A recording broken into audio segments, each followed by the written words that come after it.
রা, আজ না আমি তোমাদেরকে পাইনঅ্যাপেল সন্দেশ করে দেখাবো। এই দেখো, এখানে আমি আনারস নিয়ে নিয়েছি, খুব কমই আছে। দেখো, আনারস নুন দিয়ে খাওয়া হয়েছে, তার উপর আবার আনারসের জেলি হয়েছে।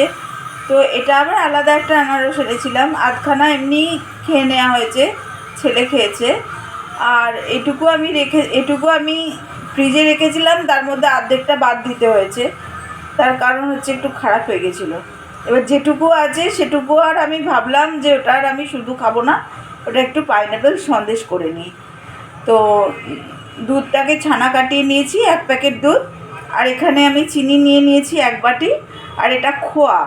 তো আমি এবার কি করে করি সেটা দেখতে থাকো। দেখো, 1 বাটি চিনি যেটা নিয়েছিলাম সেটা আমি এখানে মিক্সিতে পিষে নিয়েছি।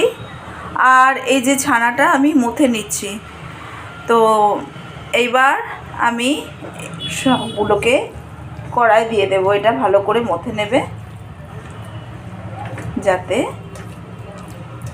মানে একদম নরম করে নেবে। দেখো, প্রথমে আনারসটা দিয়ে দিলাম, দিয়ে তারপর ওই গুঁড়িয়ে রাখা চিনিটা দিয়ে দিলাম। এই ছানাটা দিয়ে দিলাম, দিয়ে এটাকে সমানে এখন আমাকে নাড়িয়ে যেতে হবে।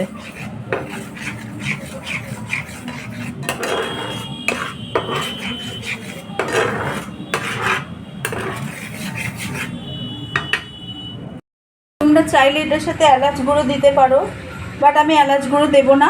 তার কারণ আমি চাই পাইনঅ্যাপেলের গন্ধটাই, ফ্লেভারটাই পেতে, সেজন্য আমি এলাচ গুঁড়ো দিচ্ছি না।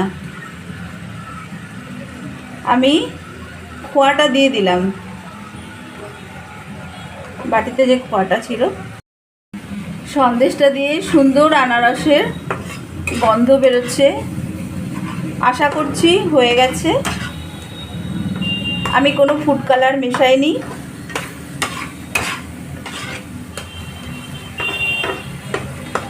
আর আমি এলাচ গুঁড়ো দিইনি, কারণ আমি আনারসের যে গন্ধটা সেটাই এনজয় করতে চাইছি।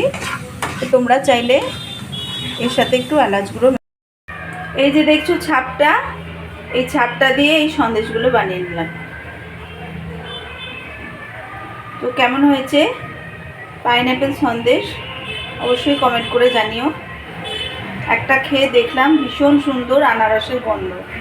তো তোমরাও চাইলে বাড়িতে এইভাবে বানিয়ে নিতে পারো।